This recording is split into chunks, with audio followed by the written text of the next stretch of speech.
চলো আজকে আমরা ক্লাস 11-এ যে নতুন সিলেবাস তার যে সেমিস্টার 1 যেটা তোমাদের হবে আর সেটা সিলেবাস সম্পর্কে আমরা জানবো এবং তার যে এমসিকিউ যে প্যাটার্নে যেটা হবে সেটা প্রোজ থেকে কত বা পোয়েম থেকে কত এবং ড্রামা থেকেই বা কত নম্বরে আসবে সেগুলো নিয়ে আমরা বিস্তারিত আলোচনা করব। তারপর আমরা টপিক ওয়াইজ একটা একটা করে তার গল্প বা ডিটেলস সেগুলো জিনিসগুলো আমরা জানবো। চলো দেখো ক্লাস 11 যেটা হচ্ছে তোমাদের সেমিস্টার SEMESTER সেমিস্টার বানানটা একটু দেখবে। SEMESTER সেমিস্টার ফার্স্ট সেমিস্টারেতে তোমাদের যে টপিকগুলো থাকবে সেটা হচ্ছে প্রোজ থাকবে, তারপর হচ্ছে তোমার পোয়েম বা পোয়েট্রি, কবিতা, আর হচ্ছে ড্রামা থাকবে, নাটক। এখানে দেখো প্রোজ বলতে তোমাদের সম্পূর্ণ জানো যে আগের যে সিলেবাস আর নতুন সংকলনও করা হয়েছে বা নতুনের সাথে অ্যাটাচও করা হয়েছে। যেমন প্রোজের দিক থেকে যদি দেখো তো সবকটাই তোমরা নতুনই পাবে। সেটা হচ্ছে অ্যান অ্যাস্ট্রোলজার্স ডে, অ্যান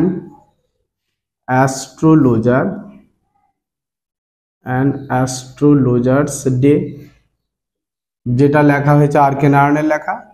এটা হচ্ছে আর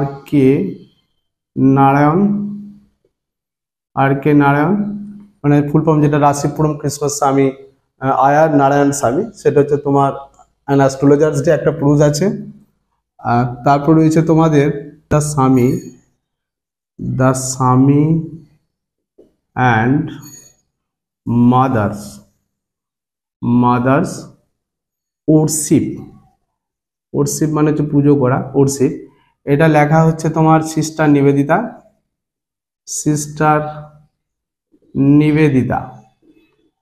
নিবেদিতার লেখা। আর তোমার রয়েছে স্বামী অ্যান্ড মাদার্স, আর হচ্ছে আরেকটা রয়েছে অমরনাথ, সেটা তোমার সিস্টার নিবেদিতারই লেখা। এটা তোমার প্রোজ গেল। পোয়েট্রির মধ্যে তোমার রয়েছে যেটা ওল্ড সিলেবাসের সাথে তোমরা মানে মিল পাবে, যেটা হচ্ছে আপন দ্য ওয়েস্টমিনিস্টার ব্রিজ, মানে কম্পোজড আপন ওয়েস্টমিনিস্টার ব্রিজ, কম্পোজড আপন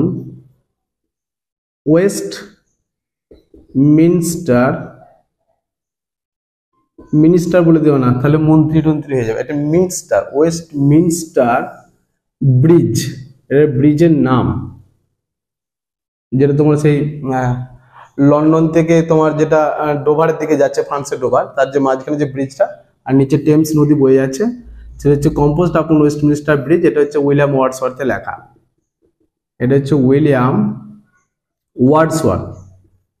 উইলিয়াম ওয়ার্ডসওয়ার্থ এর লেখায় তো জানো তোমার নেচার পোয়েট হিসেবে পরিচিত উইলিয়াম ওয়ার্ডসওয়ার্থ। আর তারপর দ্য বেঙ্গল সেলার্স, এটা চুরি বিক্রেতার ব্যাপারে আছে। এটা সিবিএসসি বোর্ডে এটা ছিল, সম্ভবত 8 কি 9-এ ছিল এরকম the Bengal seller.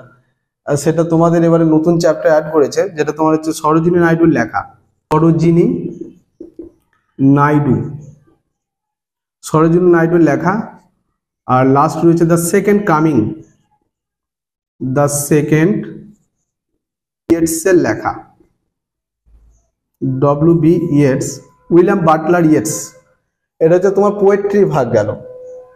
R drama যেটা রয়েছে, ড্রামা কিন্তু তোমার পুরনো যে সিলেবাস, সেই সিলেবাসে 5খানা ড্রামা ছিল তোমার উইলিয়াম শেক্সপিয়ারের, যেটা তোমার ম্যাকবেথ পেয়েছো, as you like it, Othello, 12th night আর কমেডি অফ এরর্স, এটা ছিল। তার মধ্যে 3টে ড্রামা এবারে অ্যাড করেছে, মানে দুটো মিসিং আছে আর কি। আছে ম্যাকবেথ, তারপর রয়েছে তোমার ওথেলো আছে, আর রয়েছে তোমার as you like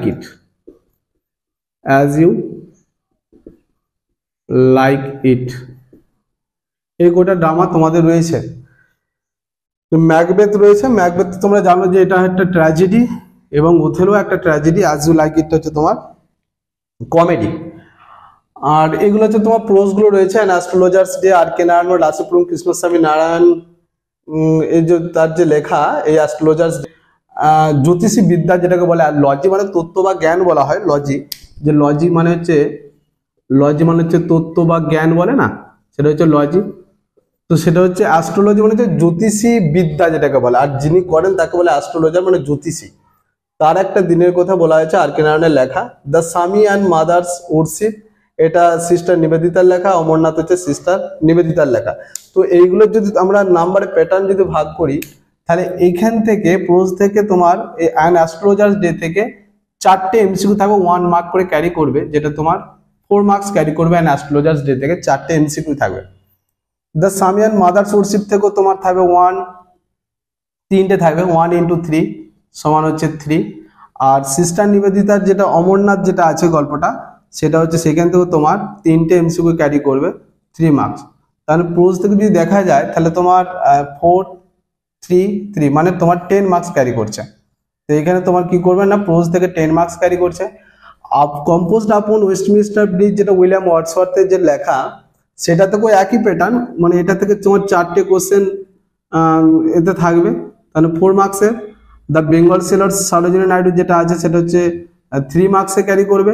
R second coming যেটা আছে সেটাও তোমার 3 মার্কস ক্যারি করবে। ইনক্লুডিং যদি দেখা যায় তাহলে পোয়েট্রি থেকে তোমার রয়েছে 10 মার্কস, ঠিক আছে, পোয়েট্রি থেকে তবে 10 মার্কস। ম্যাকবেথ এটা থেকে তোমার 4 মার্কস ক্যারি করবে। ওথেলো থেকে তোমার 3 মার্কস ক্যারি করবে। আর অ্যাজ ইউ লাইক ইট থেকেও তোমার 3 মার্কস ক্যারি করবে। তাহলে এটাও যদি তুমি দেখো যে তাহলে ড্রামা থেকেও তোমার রয়েছে 10 মার্কস। তাহলে ইনক্লুডিং তোমার প্রোজ থেকে 10, পোয়েট্রি থেকে 10 এবং তোমার ড্রামা থেকে 10, তার টোটাল হলো কি না 30 মার্কস হয়ে গেল এখানে।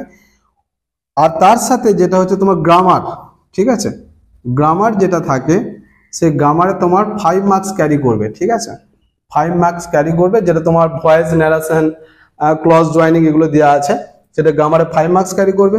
আর একটা ক্যারি করবে সেটা তোমার আনসিন, যেটা কম্প্রিহেনশন বলা আছে, কম্প্রিহেনশন যেটা তোমার ওটাও 5 মার্কস ক্যারি করবে। টোটাল তোমার হবে দেখো 40 মার্কস, যেটা তোমার এই সেমিস্টারে যেটা তোমার এক্সাম হবে সেটা হচ্ছে টোটাল হচ্ছে 40 মার্কসের এক্সাম হবে। সম্ভবত এটা সেপ্টেম্বরের মধ্যে একটা সম্ভাব্য ডেট দিয়েছে, পেছোতেও পারে পরে। এখন এইভাবে আমাদেরকে এগিয়ে চলতে হবে। এবং এখানে যে তোমার নতুন নতুন যে চ্যাপ্টারগুলো রয়েছে খুব ইন্টারেস্টিং, এবং অনেক কিছু নতুন নতুন ওয়ার্ড আছে, যেমন ধরো এখানে ভার্মিলিয়ন ওয়ার্ড আছে, ডেসপ্লেন্ডেন্ট বা অনেক নতুন নতুন ওয়ার্ড পাবে, যে ওয়ার্ডগুলো কিন্তু ভালো করে পড়তে হবে। আর এমসিকিউ মানে এটা বলি যে খুব একটা ইজি জিনিস নয়। যদি ভাবো যে এমসিকিউ 4টে তবে একটা টিক দিলেই অ্যান্সার হয়ে যাবে, সমস্ত যে চাকরিগুলো হয় সেগুলো কিন্তু এমসিকিউ প্যাটার্নই হয়। তো এমসিকিউ লেভেল রয়েছে যে কি লেভেল রকম কোশ্চেন হবে। যদি মানে উপরে উপরে কোশ্চেন হয় তাহলে তো খুব ইজি হয়ে যায়, কারণ প্রথম বছর তোমাদের যে বিরাট একটা কঠিন হবে সেরকম ব্যাপার নেই। তো পড়তে হবে বা লাইন বাই লাইন পড়তে হবে, কারণ কোনখান থেকে যে এমসিকিউ দেবে, এবং পড়লে আশা করি জিনিসগুলো সব ইজি হয়ে যাবে, তার জন্য নয়। টিচাররা তোমাদের সাথে রয়েছেন এবং তোমরাও সেইভাবে এগো। তাহলে দেবো আপকামিং যে এক্সামগুলো বা সেমিস্টার 1, আমি জাস্ট সেমিস্টার 1-এরই তোমাদের ডিটেলসটা বললাম। পরে যখন পরীক্ষা হয়ে যায় তখন আমরা সেমিস্টার 2 নিয়ে আলোচনা করবো, বা তার চ্যাপ্টারগুলোকে আমরা আলোচনা করবো ডিটেলসে আর কি। এই পর্যন্ত তোমাদের আজকে ক্লাস রইল। পরের ক্লাসে আমরা ড্রামা স্টার্ট করবো অ্যাজ ইউ লাইক ইট দিয়ে, তারপর আমরা আস্তে আস্তে একটা করে পোজ দিয়ে শুরু করবো আর কি, একটা করে। এই পর্যন্ত।